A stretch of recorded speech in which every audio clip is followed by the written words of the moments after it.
Hey, welcome to this special recap edition of the Influential Personal Brand Podcast.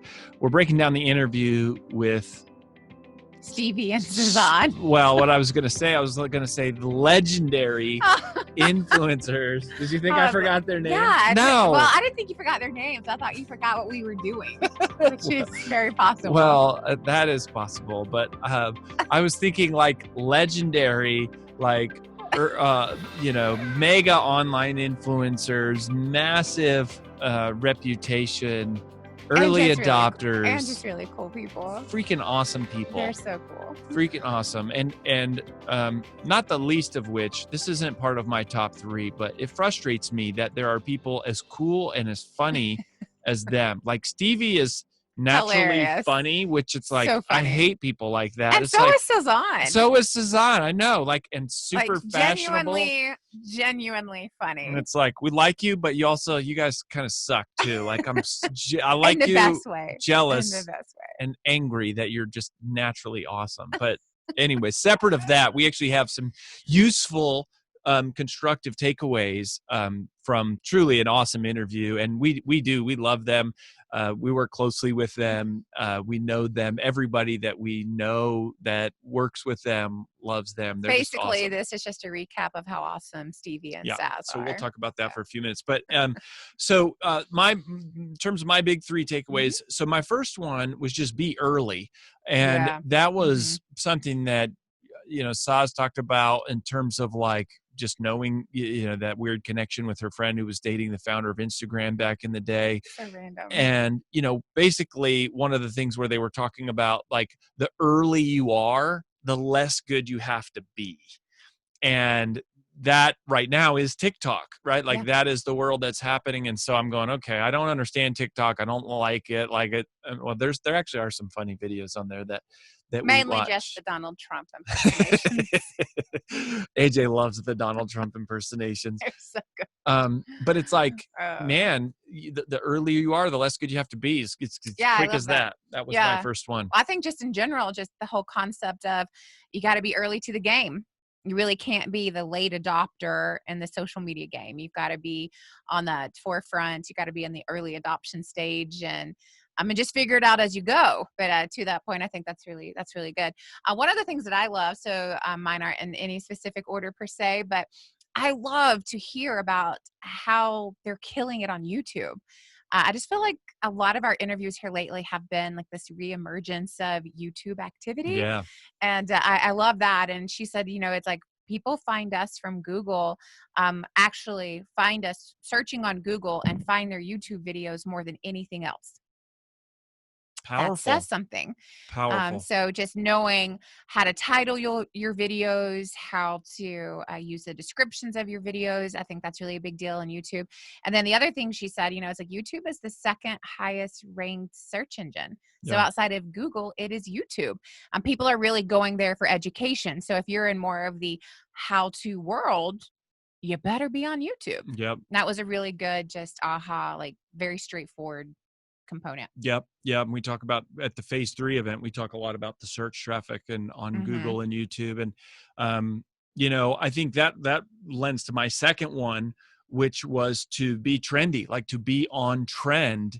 And they actually talked about, this tool trends.google.com, which I was like, gosh, I've heard about that. I've never once looked at it or paid any attention to it. And to hear them be like, this is the source of where we figure out what we're going to make videos on, which just, it's like, it's so simple that it's so easy to miss, but it's obvious, right? Like, pay attention to what the world is asking for and talking about. And it's like, you don't even have to be good. You just have to, it's the difference between like trying to pave a road on some backcountry highway and get people to come, or just go where the interstate is, where all the traffic just is.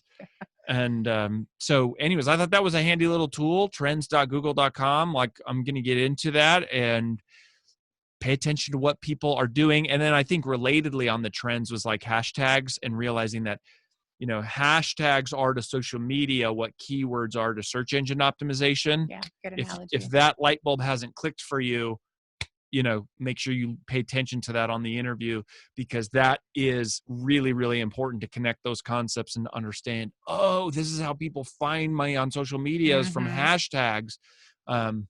So those are, follow trends. Yeah. My second one is this, they spent a few minutes talking about this, but how they have been really afraid to redo content. And then they had this aha moment, and Stevie talked about it, and he was like, Saz, your most visited, most viewed videos of all time are beginner makeup tutorials. Why wouldn't you make more of those? I mean, they had this fear for a long time. Well, I've already done that. But if that's the number one thing that people are finding you for and coming to you for, why not do more of them? Instead of this concept, well, I already talked about that this one time. Why not say, actually, I'm going to talk about that every time, and just increase that exposure. And I think so many of you have this fear of, well, I just did a video on self-development a couple months ago, and you think you can't do it again, where the truth is you could probably do one every single day, and it would only enhance your followers and your engagement versus detract from it. So just a really great reminder of your most visited, most viewed, most downloaded, most commented, most liked, most whatever videos or posts are the ones that you should do more of. And even not just less pay attention to that. Like, do you know what your most viewed videos are? Do you know what's causing people to find you? I mean, obviously they're super in touch with that stuff. And that was just really, it's really good information, as well as, the how to do it in terms of like the more softer, like who you are approach, but it's also a very tactical approach. And I love that. So what's your last one? So my last one, which you might find boring, but it's like, you can't hear this enough. And I hope that it sticks when you hear it from people like Sazan and Stevie, is be consistent, right? Yeah. Like, I know you probably get sick of us saying it, but it's like half the battle here is just sticking around. It's just continuing to hit publish and staying there week in and week out and day in and day out. And it's like, on the one hand, I could see how that can be like, discouraging or annoying to be like, yeah, we've heard it. On the other hand, it should be super empowering to go like, all I have to do is keep publishing. I don't have to create Nobel Prize books, like I don't have to, or ideas or Pulitzer Prize books or Nobel Prize ideas. Like, I just have to show up and be there all the time consistently. And if you are late, right? Like if you missed the early train, which I have typically missed the early train on all these platforms, just because, I'm like, social media isn't my favorite thing to do. And I'm trying to not be that with TikTok. I'm trying to just at least be there. But it's just like, show up consistently and just stay there. Social media is not going anywhere. Like, this is a part of the rest of our life. It's a part of our life for the rest of our life. It's changed the world.